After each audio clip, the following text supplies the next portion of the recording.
Capítulo 1. Jorge. Tiempo de oficios humildes. De la Compañía de Jesús me impresionaron tres cosas: su carácter misionero, la comunidad y la disciplina. Y esto es curioso, porque yo soy un indisciplinado nato. Testimonio del Papa Francisco en la entrevista de Antonio Espadaro, 2013. Jorge Bergoglio proviene de una familia profundamente cristiana. Y si bien su vocación ya se había manifestado antes, no fue sino hasta 1957, luego de recibirse de técnico químico a los 20 años, que decidió ingresar al seminario de Villa Devoto, ubicado en el barrio porteño del mismo nombre. Fue una decisión escuchada con dudas por su madre, que esperaba un hijo médico, aunque muy consentida por su abuela Rosa, devota creyente. Hasta 1959, el seminario de Villa Devoto estuvo dirigido por la Compañía de Jesús. A partir de esa fecha lo tomó el clero diocesano, y su primer rector fue el padre Eduardo Pironio, que se había formado con los sacerdotes Jerónimo Podestá y Antonio Cuarrachino en la ciudad de La Plata. Pironio propició una gran apertura teológica y pastoral, de modo que los futuros sacerdotes tuvieron la posibilidad de vincularse con la realidad social, política, cultural y eclesial de su época. El padre Domingo Bressi, que ingresó en 1954 y fue ordenado sacerdote en 1962, recuerda: se incorporaron como profesores personalidades como Lucio, Gera, Rafael Tello, Miguel Macialino, Pedro Heldman y Jorge Mejía, quienes introdujeron temáticas que luego se desarrollaron en el Concilio Vaticano II. Eran verdaderos maestros, en el sentido profundo de la palabra. De sus días en el seminario de Villa Devoto, Jorge Bergoglio recuerda a Bressi y también a Eliseo Morales, quien tuvo un breve paso por el noviciado jesuita, y a su amigo del alma Juan de Laurenti. Estos tres sacerdotes, años más tarde, tendrían una activa participación en el movimiento de sacerdotes para el Tercer Mundo, MSTM. A los pocos meses de estar en el seminario, Jorge contrajo una grave pulmonía. Sometido a la ablación de la parte superior del pulmón derecho, pasó días de terribles dolores y sufrimiento. En marzo de 1958, ya recuperado, decidió dejar Villa Devoto e ingresar al noviciado de la Compañía de Jesús en la provincia de Córdoba. Allí lo recibió el maestro de novicios, el padre Cándido Gaviña. Aprender a rezar. La vida dentro del noviciado era de aislamiento y pautas diarias muy estrictas. Los novicios solo podían hablar de paso y pocas palabras, y únicamente en latín. Luego del desayuno, y siempre en absoluto silencio, se repartían los oficios humildes: limpiar los baños, barrer las escaleras, lavar los platos. En el almuerzo tampoco podían conversar entre ellos y solo se escuchaba la lectura de algún texto religioso. Únicamente en los recreos, de 15 minutos, se les permitía hablar en castellano. Francisco recordó aquellos años como una etapa de encierro y de un trabajo interior fuerte, con horario riguroso y en silencio, una vida muy ordenada, muy austera, en la que yo me sentía muy bien. La formación académica también era rigurosa. Estaba enfocada en el estudio de las constituciones, la historia de la compañía y la autobiografía de San Ignacio. Y en las pruebas, esto es el mes de los ejercicios espirituales, el de hospital, el de la peregrinación y el mes de los servicios humildes. El más importante, el de los ejercicios espirituales, se realizaba de acuerdo con las reglas de San Ignacio y en estricto silencio. El mes de hospital consistía en concurrir diariamente a un nosocomio público a cuidar y confortar a los enfermos. Durante el de la peregrinación recorrían distintos pueblos, de a 2 novicios, sin dinero y viviendo de la caridad. Y el mes de los servicios humildes estaba dedicado a tareas manuales. El mes de ejercicios fue, quizás, lo mejor del noviciado, contó. Esa experiencia espiritual me marcó profundamente.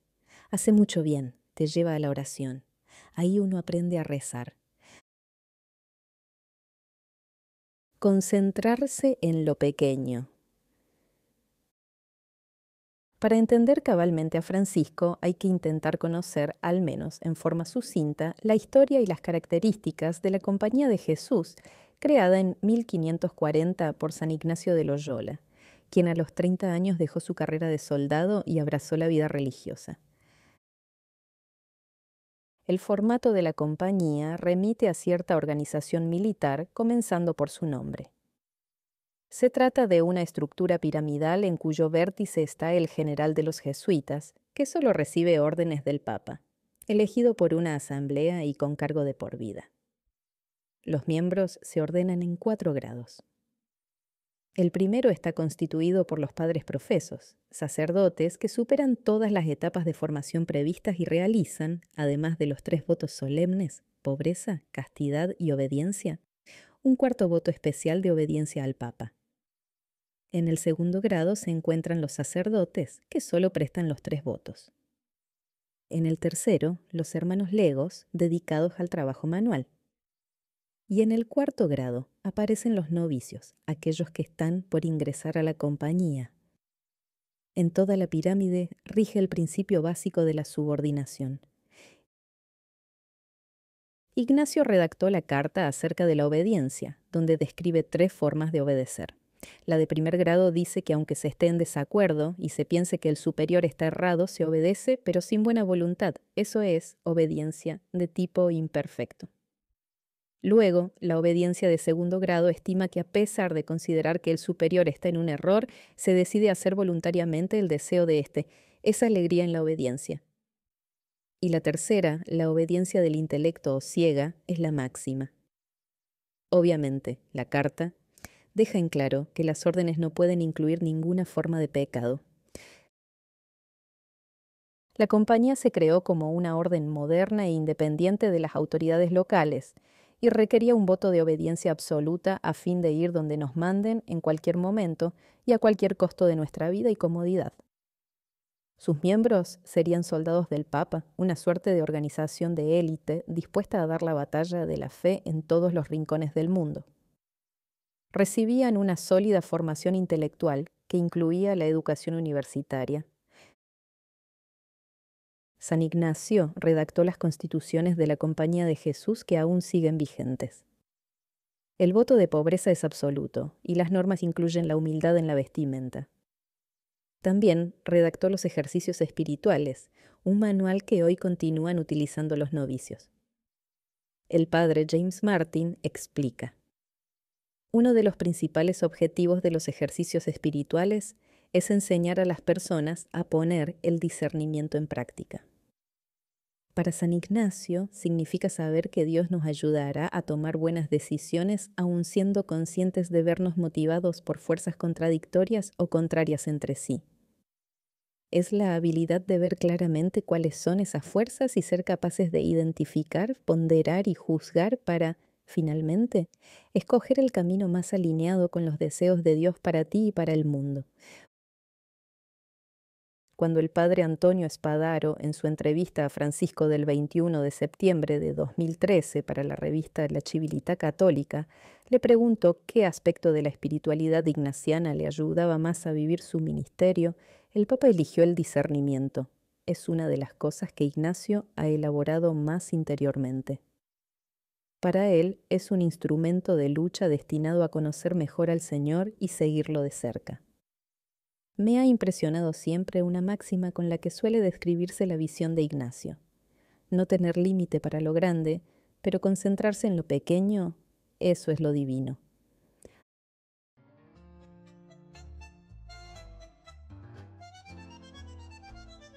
¿Estás disfrutando este texto? Si te emocionó, te hizo pensar o te despertó alguna pregunta, ayúdame a seguir compartiendo la historia argentina. Suscríbete al canal y regálame un like. Es chiquito para vos, pero enorme para mí. Mil gracias.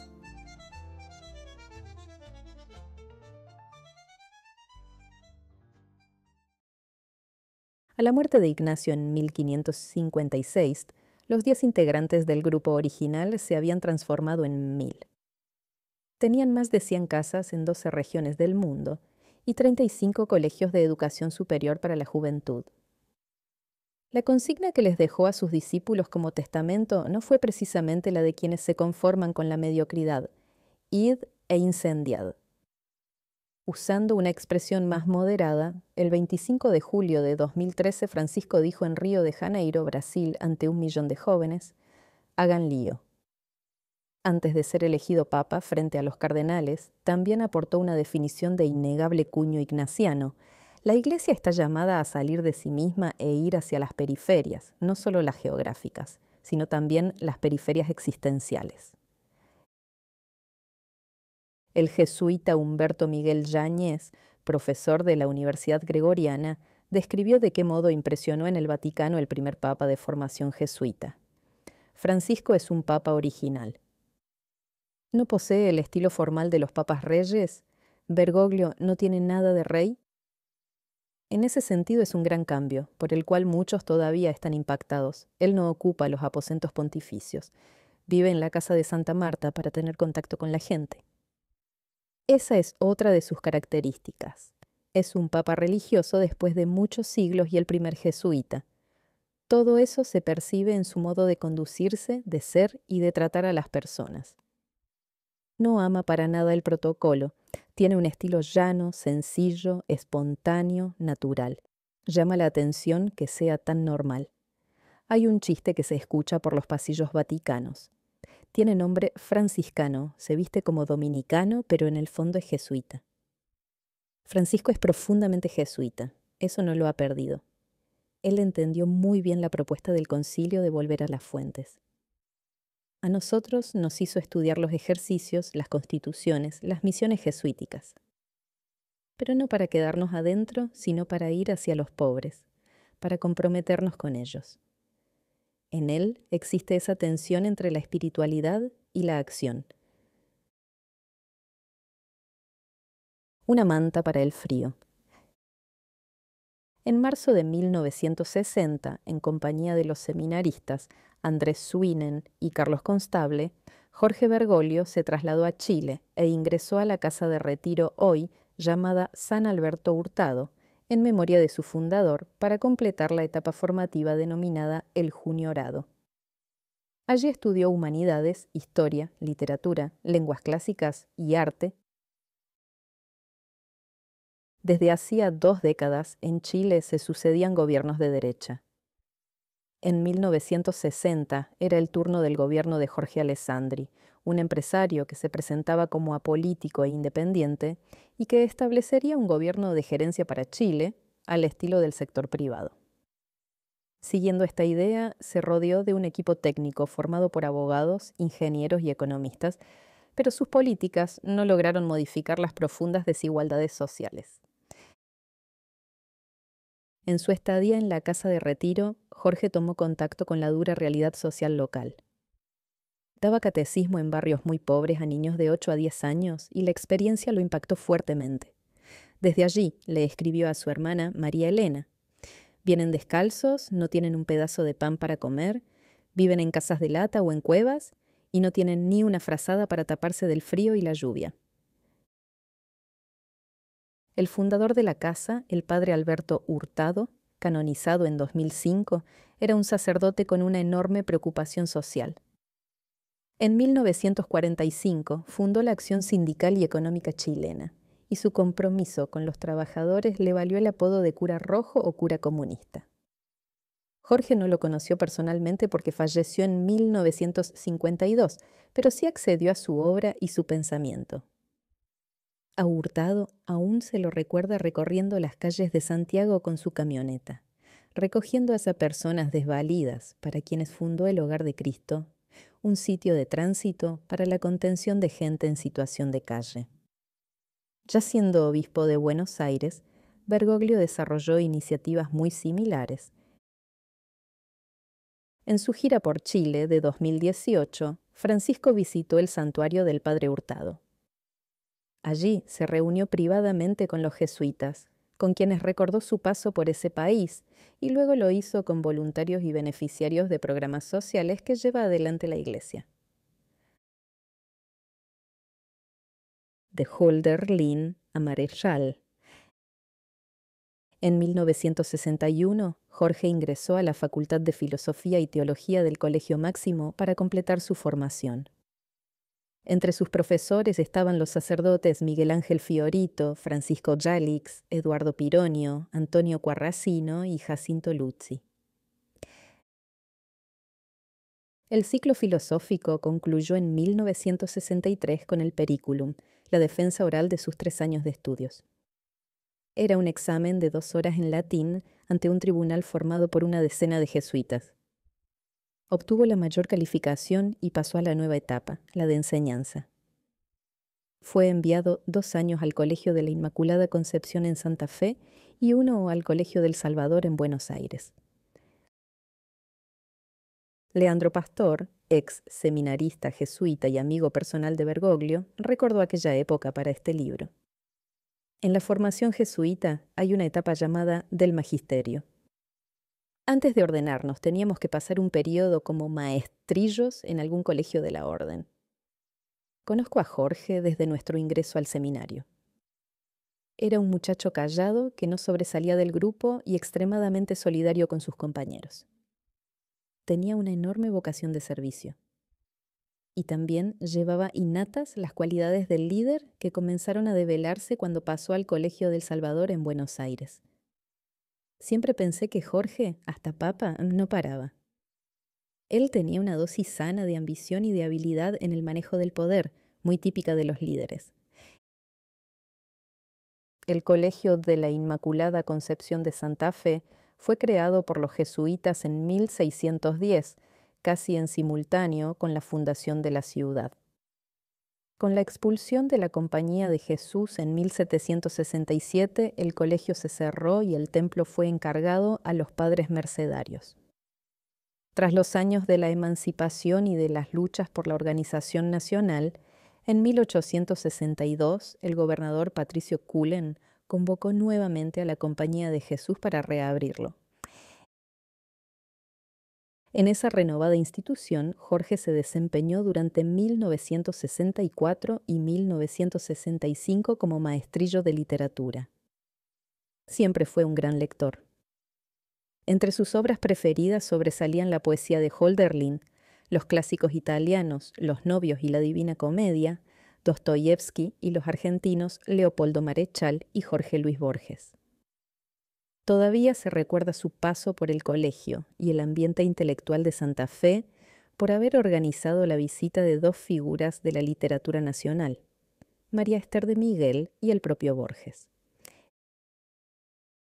El Inmaculada, como se lo conoce en esa provincia, era una institución de enorme prestigio donde las familias patricias o acomodadas de la zona educaban a sus hijos.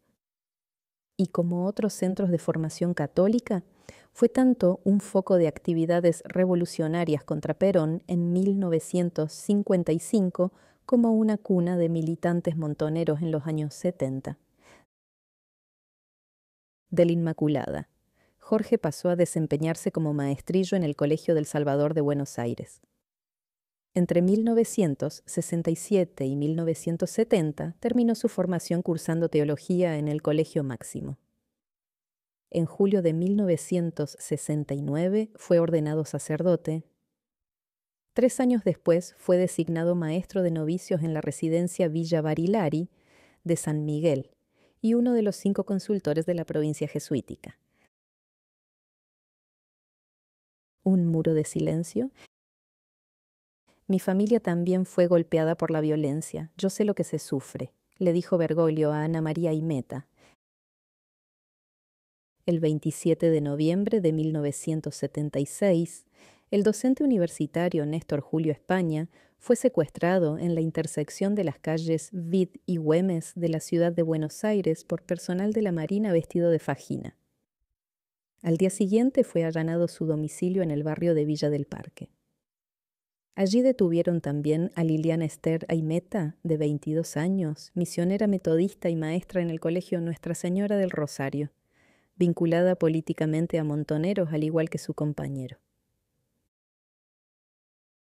Ana María Aimeta, su hermana, estudiaba filosofía en la Universidad del Salvador, era miembro de Guardia de Hierro y discípula de la filósofa Amelia Podetti, amiga de Bergoglio. Enterado de la situación, él se comunicó con Ana María y le ofreció su ayuda para dar con el paradero de Liliana, pero todas sus gestiones chocaron contra el muro de silencio que se levantaba alrededor de los secuestrados. Liliana y Néstor pasaron a engrosar la lista de desaparecidos. Tiempo después, Ana María concurrió a ver al provincial para agradecerle su gestión. Allí, Bergoglio recordó que su familia, en 1956, también había sido afectada por la violencia cuando fue fusilado el coronel Lorenzo Óscar Cogorno, quien tenía parentesco con su madre. La autoproclamada Revolución Libertadora que derrocó a Perón en 1955 disolvió y proscribió por decreto al Partido Peronista. En junio de 1956, un grupo de militares encabezados por Juan José Valle intentó un golpe de Estado para restituir la soberanía popular y convocar a elecciones sin proscripciones. El gobierno de facto, enterado de sus planes, lo dejó actuar para reafirmar su poder con un escarmiento de sangre. El saldo de la intentona fue el fusilamiento de 27 personas entre civiles y militares. Entre estos últimos estaba el coronel Cogorno. Su asesinato afectó en forma directa a la familia Bergoglio.